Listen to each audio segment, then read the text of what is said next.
Good evening. My name is Rynne, and I'm here at Scariff Bay Community Radio here, and we're just doing this podcast. And my guest tonight is Seamus Hayes, renowned journalist for many years, a fountain of knowledge when it comes to GA in Clare and beyond. You're very welcome, Seamus.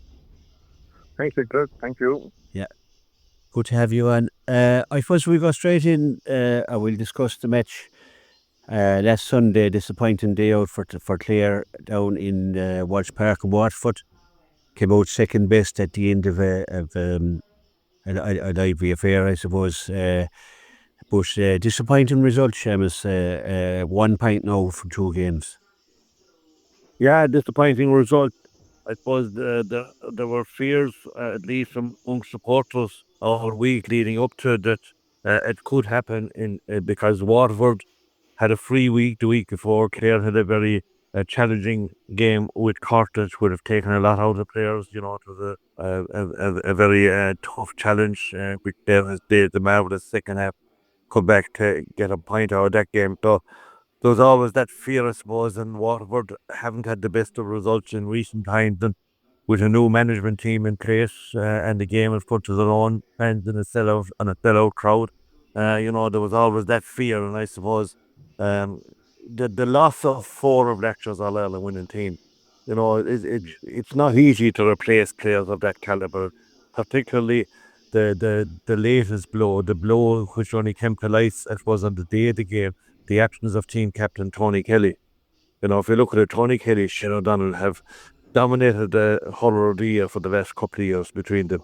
And to be missing the two of those, as well as Conor Theory and Diarmuid Ryan, it was a massive blow. And I know, in fairness to Brian Dohan, he didn't use that as an excuse or anything when he was talking after the game, but it was a massive blow to be without those, and that wouldn't have helped. And Waterford started well, and they opened a 7 or 8 point lead, and Clare were, I suppose, always chasing the game after that. And, the goals in the second half, lads will complain and talk about the penalty. I can't say whether it was one or not, but it certainly had a massive bearing in the game.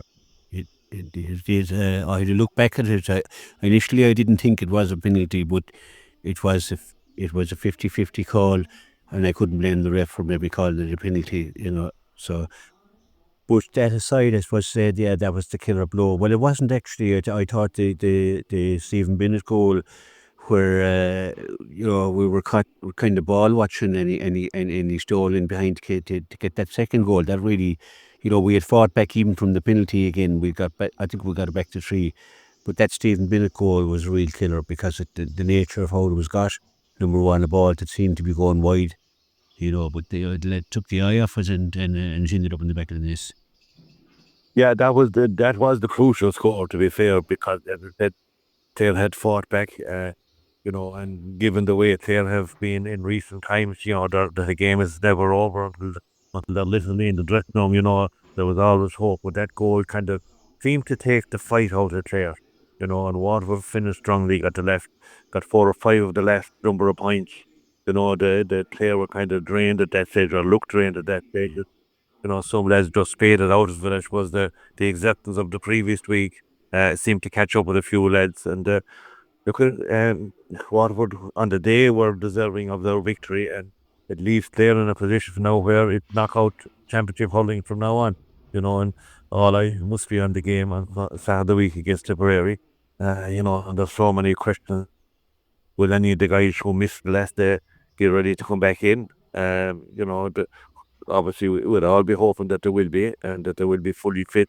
But there's so many questions, like Shane O'Donnell hasn't hurled since last year, had surgery on the shoulder. If he's back, he'd be back ahead of schedule.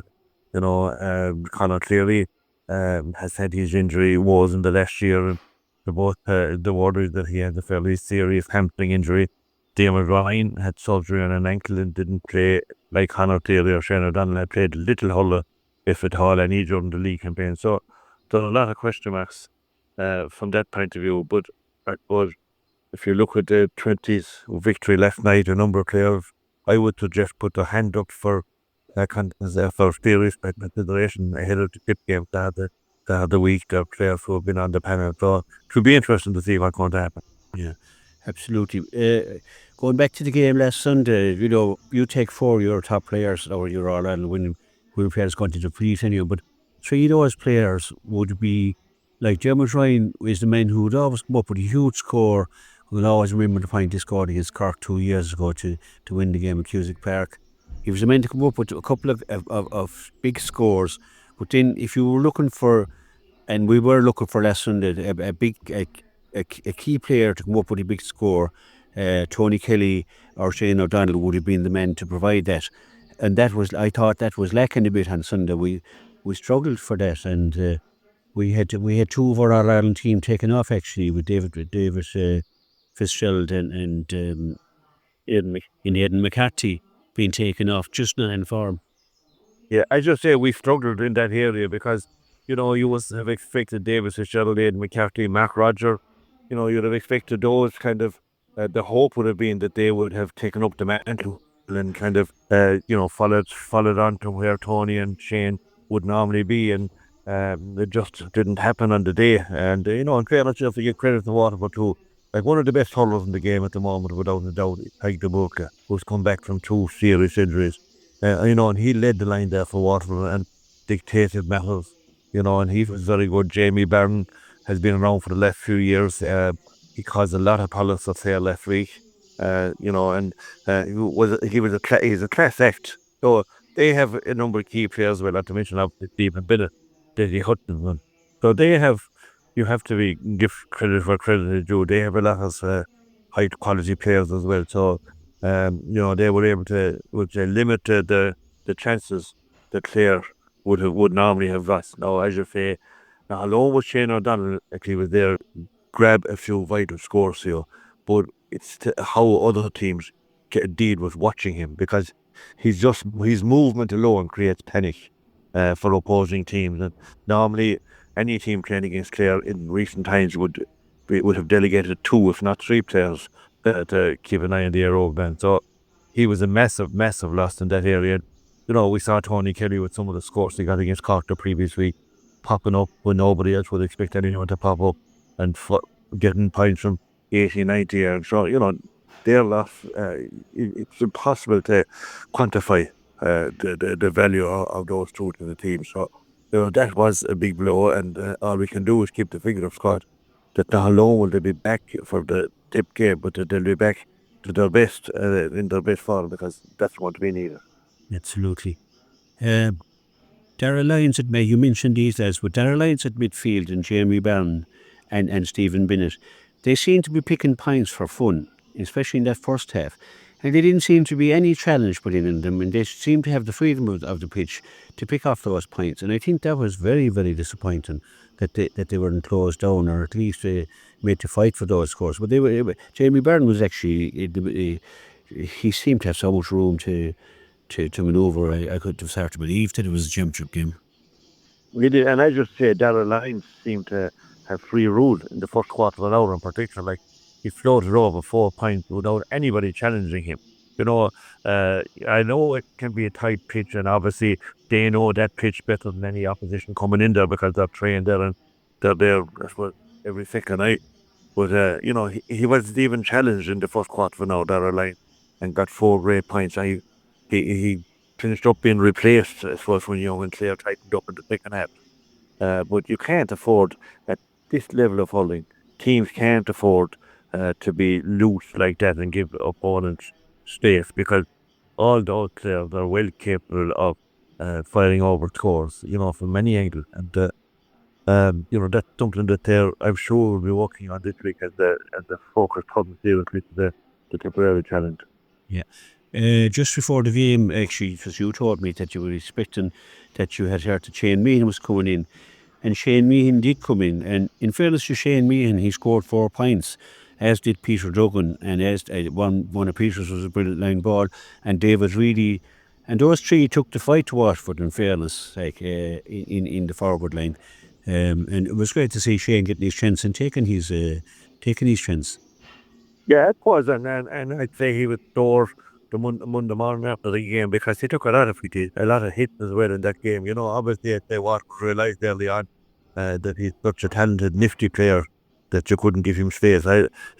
But he got a couple of great points, and I was delighted for him because he's been on the panel there for the last couple of years, and hasn't really got any major opportunity, other than a few minutes here and there. But he really showed up well, at the weekend and in that game. And some lads might argue that maybe there was one or two more players that could have been given a bit more game time, like the likes of Sean Rynne and a few of these that who have impressed, during the year. But I thought, the most of the players who starters haven't let down there over the last number of years. And, I suppose they had to be given that opportunity, and just for some of them things didn't go well in the day. Yeah, for the match, during the match, well, I thought like the full back line were excellent. Like, they weathered an awful lot of storms. They were getting an awful lot of ball wind in and on top of them, and I thought it did with them really well. And Darrell Owen, for me, if nothing else, he showed that he had energy, and that seemed to be lacking in places throughout the pitch. But Darrell Owen showed that he had a lot of energy. And the question I got to ask is, surely Jack O'Neill and Sean Rynne would have been valuable, or will be valuable by the next day. That energy that you need is just seemed to be lacking last Sunday, and maybe by the youth.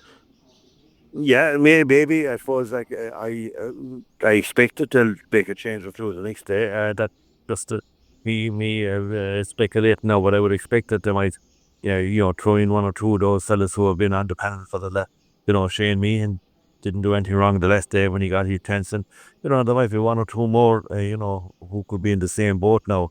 Like for Jack O'Neill, the question mark of next Wednesday's Muslim under-20 semi-final, just 3 days before Clare Tip. So I'm sure that he'll be left with the 20s for that. And then to be very hard to maybe see him line out in the senior game 3 days later again, a game of such importance. So he may not stop, but he may be given some time the next day if needs be.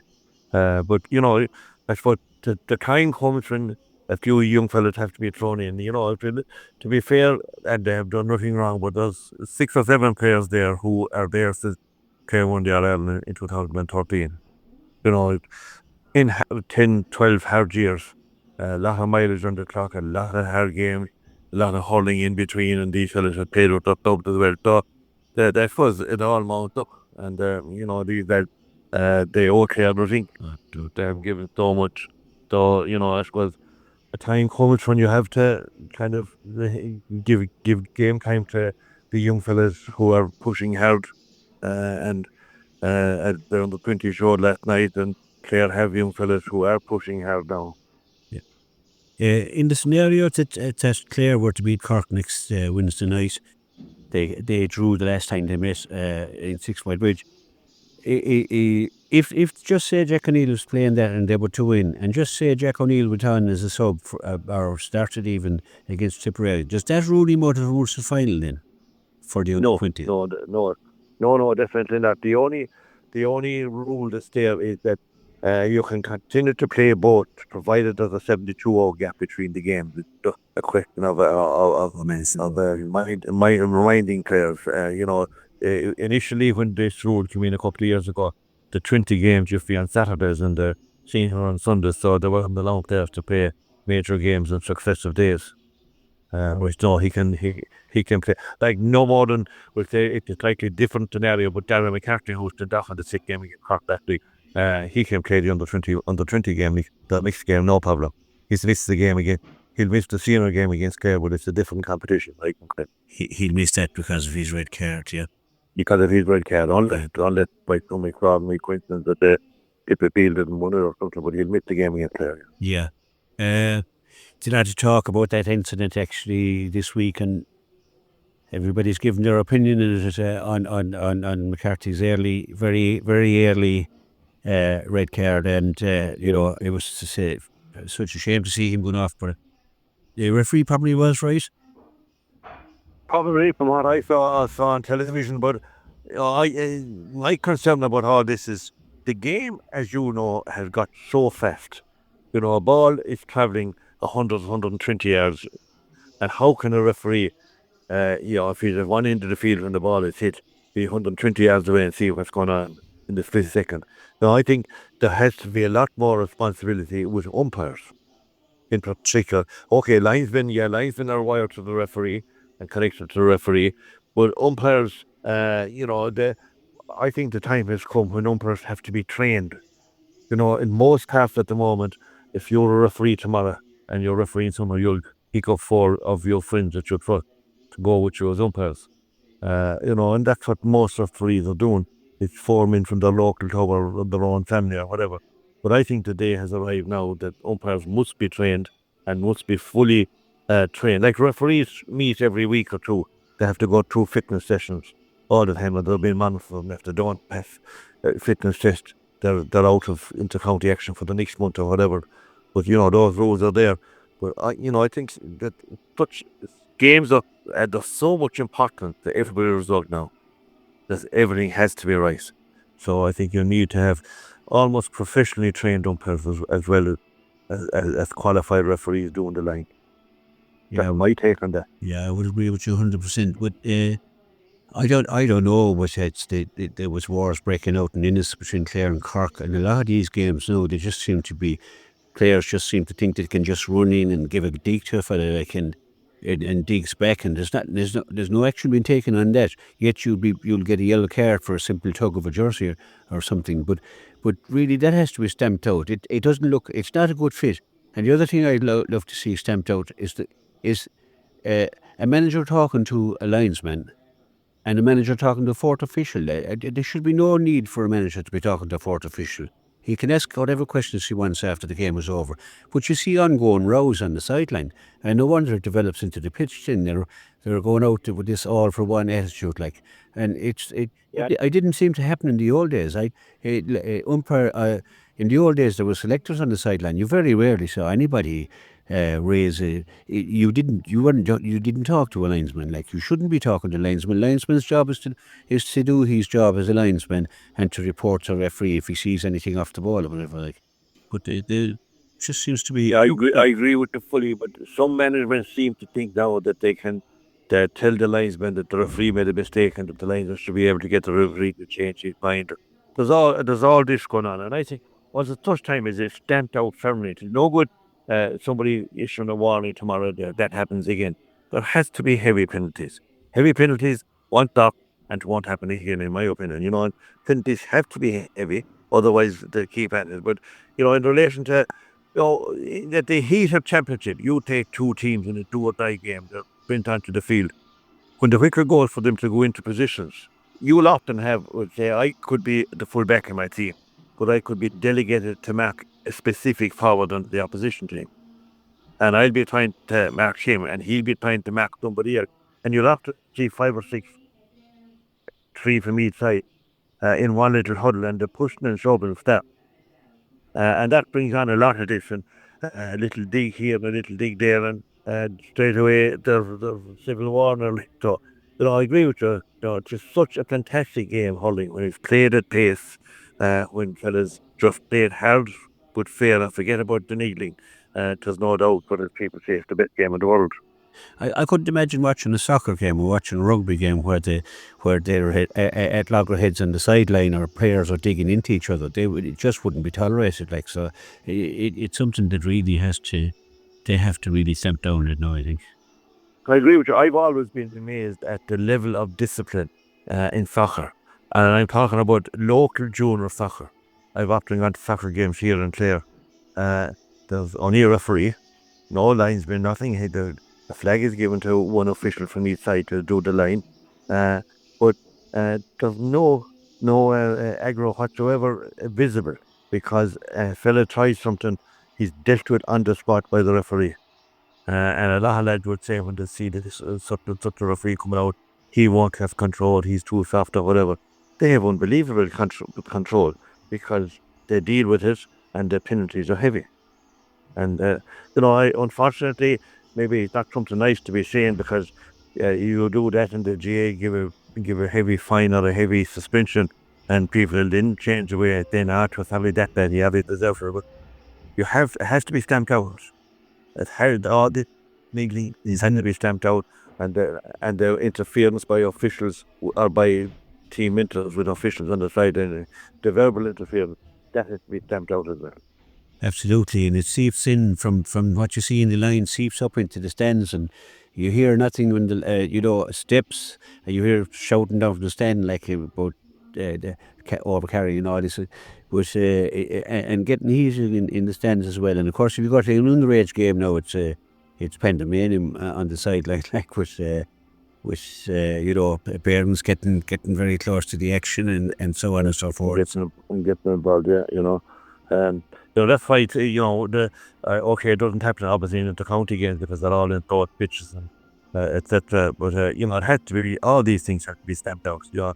Because shouting at a referee isn't going to change his mind. Number one, shouting at players isn't going to make them play better if they're on form. They'll play as well as they can. And just hardly ever a player on a team that's not passionate about playing for his team and is not out there to give it his all. So there's no shouting at a player isn't going to change what's going on either, I think. So, once they cross the white line, the players are in control and they should be left to them. That's right. So anyway, just get back to the hurling, I suppose. Now that Waterford have beaten us, we just take a look at Waterford and just see they're going to play Limerick now, and we really don't know what Limerick have either, no more than we didn't know what Waterford had. But that's going to be an interesting game to see where Limerick are at, and if Waterford can take their win last Sunday and go one more, which is like. Yeah, it certainly will be an interesting game. Now, Waterford are in a similar position to Tate now in that they are playing a week after they had a tough game. Limerick were free last week. We saw John Kiley and his backroom crew down in Waterford keeping an eye on things. So they're free. So will they be fresher going into the game? And that the other thing, will left under the game have brought on Water. But I'm sure they'll give them a huge fillip of confidence, because they were struggling for a while to get wins in the championship, and it's a home game for them. They haven't lost a home game in a while, and the importance of this game for Waterford, if they can win this game on Saturday, it puts them in a very strong position to be one of the three teams qualifying out of it. Now, obviously, the other side of that is that would leave Limerick in a spot, it's so close at the moment. You've Cork have 3 points, Waterford have 2, and Clare, Clip and Limerick have 1 each. And by the time Saturday evening comes, all teams will have 2 games played, and there'll just have 2 left. So it would be a brave person that would name the 3 that would qualify. The public perception everywhere is that Limerick and Cork will be 2. There could be another twist in that, but who will the third team be? 3 teams get out. Different opinions vary. Most people had Clare in the third team spot before the ball was pucked in the championship. Last Sunday's defeat, has that changed that? Has last Sunday's heavy defeat for Tip dampened their enthusiasm because they were on a high after a draw with Limerick, who were essentially a team? So things can change in a winter, and we'll just have to wait and see. But Waterford, I think, would be boosted big time. They have a passionate following. They're starved of success. Ty DeBook, Stephen Bennett, Jamie Vernon, these fellas are flying off. And Gleeson made an appeal last weekend in closing minutes. I think everybody agrees he's one of the best hurlers in the game when he's on song. Absolutely, yeah. Having had a year out, he'll obviously be hungry. Yeah, he should be fresh. So if he can get into his stride, he could have a massive role to play in this game. And it's probably easier to motivate a player who doesn't have an All-Ireland medal rather than a guy who's just won an All-Ireland medal. Maybe it can be maybe harder to motivate him to win, to get up there again. Oh, it's definitely harder. All you have to do is look at the likes of Ty DeBook, who was fought his way back after 2 very serious ACL injuries. And fella like him, would love to obviously win some kind of a championship medal of note with his county. All you have to do is look at Cork. Every person in Cork want to win the All-Ireland simply for Pat Harden, more than anything else, more than the county. So, there's a lot of great hurlers out there, and I think one of the pluses, and I've said this all along, that Waterford has this year is that they have what I call a homegrown management team.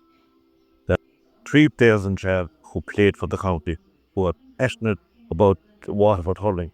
Peter Creedy, that we've never seen a man as passionate as Dan Shanahan and Owen Kelly, and they're prepared to die for their county. That the passion is that strong amongst them, and I think that's the big plus for them. I'm not knocking the outside manager that they had in the past, but there's nothing like the pride that one has in their own. And, I think that the guts for Waterford, and I do think they will be boosted by Lefty. Now, that did, I suppose, one would have to give the favourite tag to Limerick for Saturday evening. They've been around the block. But again, So I actually were there since 2013. There's a lot of mileage on the clock with a lot of the Limerick players as well. But I suppose the slight difference is that Limerick have found 4 or 5 young fellas, like Adam English, Colin Coughlin, Shane O'Brien now. These fellas are new to the sea, relatively new to the scene, and they're in the first 15. So they're putting great pressure on, and there's a fierce competition for places there. absolutely, Seamus. Seamus, we have a few minutes left. I just want to talk about the under-20 game last night in particular. It was a great win, but they seemed to do it the hard way.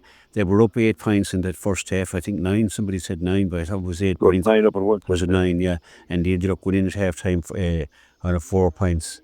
4 points up, and Limerick came back at them again in the second half, but they were able to withstand it. And there were some great individual performances, and especially Jack O'Neill and a few more of them. But what was your take on it? We're going to face Cork down the next time. Look, it was an excellent result because it was a must-win game. Anything other than a win last night, and they were out. Because if it was a draw, Limerick would have headed them on the score difference. And obviously, if they lost, they were out. So it was a must-win game, and I think the fact that they were able to respond to that demand was great. The work rate from was very good. There was always a man coming off the shoulder, when a fella looked to be getting into trouble. So there was a lot of good movement. I thought, Jack O'Neill 6 points from play in any game is a marvel. Hegarty 7 points from free. He's got some great scores, some free from long range. And I thought James Hegarty should put back that longer as the game went on and finished very strong. Owen Gunning was like a tiger coming out in the full back and some grey zones coming out there and backed off moves that led to score. So Dermot Fritch, he's a talented hurler, and he moved around the forward line there, and he did well. So there's a lot of good hurlers there now. It's going to be a big ask going to Cork next Wednesday. Cork were free this week, so they'll be fresh. Cork, to me, have grown in confidence since the first round draw with the Bridge, or in the Bridge with Trail in the Bridge. So, and with home advantage, it might be worth them a few points. But Trail have gained confidence as well from the fact that they have progressed to the semi-final. The way they have bounced back. It could be a great game next Wednesday night, and to me, the stuff is that these fellas are putting their hand up and saying, we want to be on the Clare panel, and I think there'll be a few of them pressing for places before the others out in the final. Yeah, absolutely, yeah. Which is great. A great place and great for Brian Lohan. We go to Dungarvan on Friday evening for the minors, and if we can win that, we're in the Munster final as well. That's right. There's a lot at stake there, and we haven't too many Munster minor titles to credit. We have a few, but this kind of a new management team in charge this year, led by Gerard O'Connor. The good win against Limerick last week. Waterford would have a strong minor team by all accounts. If they win, they're in the Munster final. So there's a Munster final place at stake, and that should be incentive enough. It's a difficult place to win in Dungarvan. It's the kind of a tight pitch in terms of the Waterford hurling is on a high at the moment. There'll be a big crowd in, given that the minors are a step away as they see it from a Munster final, and the seniors after the great win last week. So there'll be big passionate Waterford attendance there, and it's very hard to expect. I thought there'll be good Clare following, but it's hard to expect a lot of their support to travel again. They've done so much travelling. They were in Limerick last night. A lot of them will be going to Killarney and for the Munster Purple final, and the 20 semi-final next Wednesday night. So it's not costful for people with the costs involved to be going all the time. So Waterford will probably have the advantage in terms of support.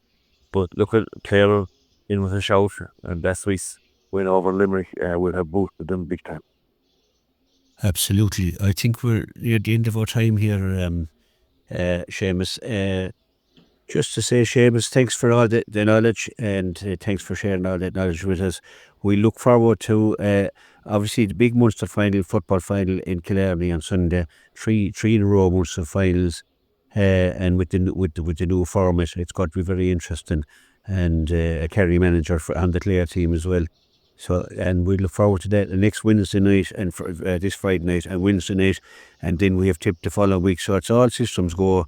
And as you say, we need to get the petrol into the car somehow or another.